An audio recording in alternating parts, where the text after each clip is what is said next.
Hey Shore Sports Network fans, Vin Ebenau here with Leiter, 1984 grad at Central Regional High School, and no other introduction necessary, former big leaguer, current analyst with the S Network, MLB Network. So what does it mean for you to come back here and be a part of the 6th Annual Strike Out Autism Challenge? Well, it means a lot. Anytime you get a chance to help out in any way, whether it's your time, volunteer, whatever is necessary to help those that are in need, money, the awareness itself. You mentioned how long this has been going on, originating here at Central Regional.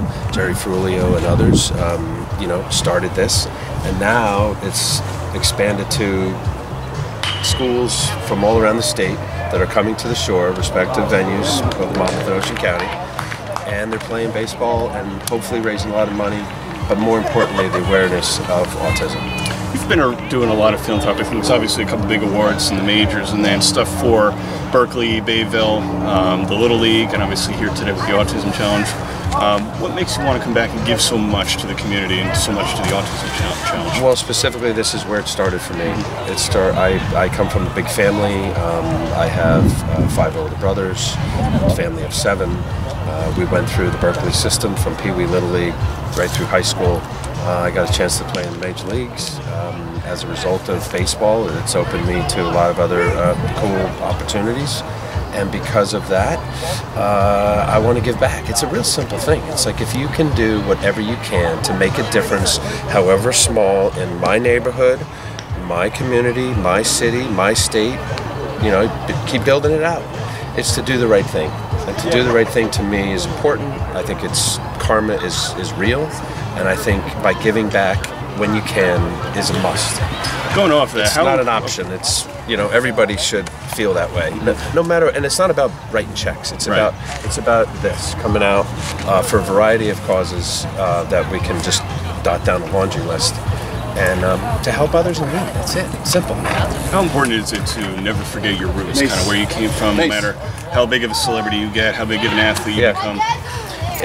It means a lot to me, and I tell this to a lot of kids that are in high school, and sometimes they don't believe me. I experienced World Series. I have experienced some of the biggest moments that this game has to offer. World Championships, and no-hitter in the big leagues, All-Star games, Game 7 start of a World Series. And I could fondly remember in 1984, my teammates, my buddies from Central Regional, taking the bus ride after winning the state championship against Indian Hills from Princeton University, and we pulled up in the front of this school here. And I'm telling you, it's as fresh and vivid as it was when Joe Carter hit the home run and I was sitting in the third base dugout, or when Edgar Renteria hit the base hit up the middle and I was sitting in the first base dugout in Miami, respectively. Or starting a Game 1 World Series, all of that. And when I say this to the kids, I said, these are meaningful times. The stages of our lives are what they are, but this, cherish it. Right here, these guys right here, Tom's River East against Central. I don't know what's going to happen here, but this may be the end for a lot of these kids. Competitive baseball, some might go on to college, some might go on to pro ball. Enjoy it. And it does matter to me to go back to where it all started for me and my roots.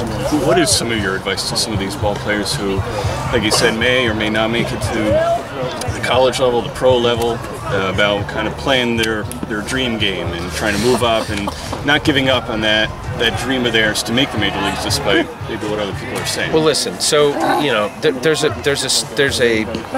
scouting report, right, on everybody. So depending upon the skill level for the kid would be how I would customize my advice. Okay. If I know there's a kid with a certain skill level and I know for sure he's not going to play higher than high school, enjoy it. Go have fun. Have a ball with your buddies. The camaraderie, the team. I think baseball is the best sport of all the sports, of course, for obvious reasons. Yeah. But in the dugout, in the locker room, and the bus rides, and the hanging out, really enjoy those moments. They're precious, and you'll never forget them. The kids that move on to college and maybe pro ball, to me it's very simple. It's to be prepared to do the best you can, to execute the task at hand. Not to get into the weeds here, but that's it.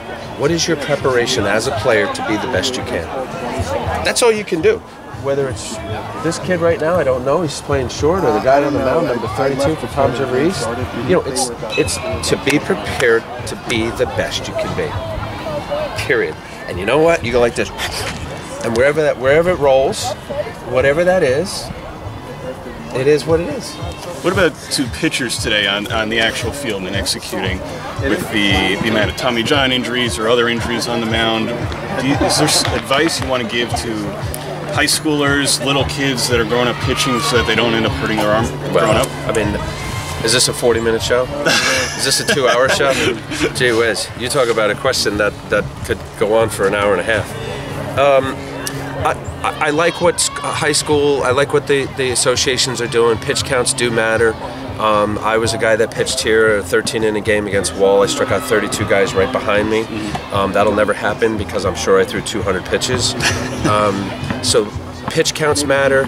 I think not trying to just throw for the radar gun. I know that that's what gets kids in college, but try to be a pitcher, and in doing so, when you're building up your arm strength and building up your workload, you have what it takes. I think overthrowing, I think coaches are seeing, an overthrown pitch is not really what you're trying to accomplish. I mean, there's a bunch. Yeah. What's your preparation? What's your workout routine? Do you have a routine? Is there a process to what you're doing? Yeah, I think that would go on for about an hour and a half. Get together for another show sometime. All right, last question.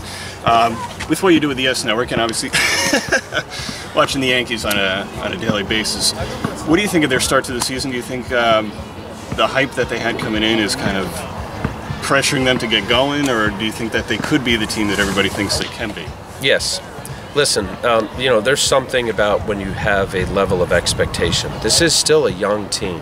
I know CC Sabathia is there. He's on the DL. I know Ellsbury's been around a long time. He's on the DL.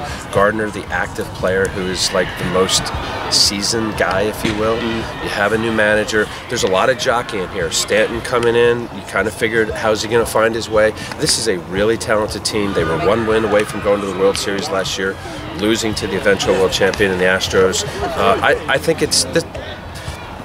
they're going to piece it together. Is it nice to try to get out in an 8-10-1 record? Yeah. This roster is just too good to be flat. How good can they be? You said last question. I'm a reporter.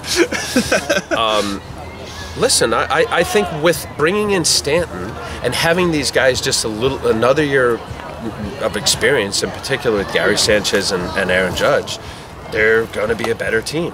Now, is Tanaka going to be Tanaka? Severino, I love. What do you get out of CC when he comes back? Sonny Gray has to be more consistent. The bullpen has been their strength for the last couple of years, which hasn't been so far. But when you put it all together and you mix it in the pot, I like the roster. Al, thanks for the time. All right. You said one more.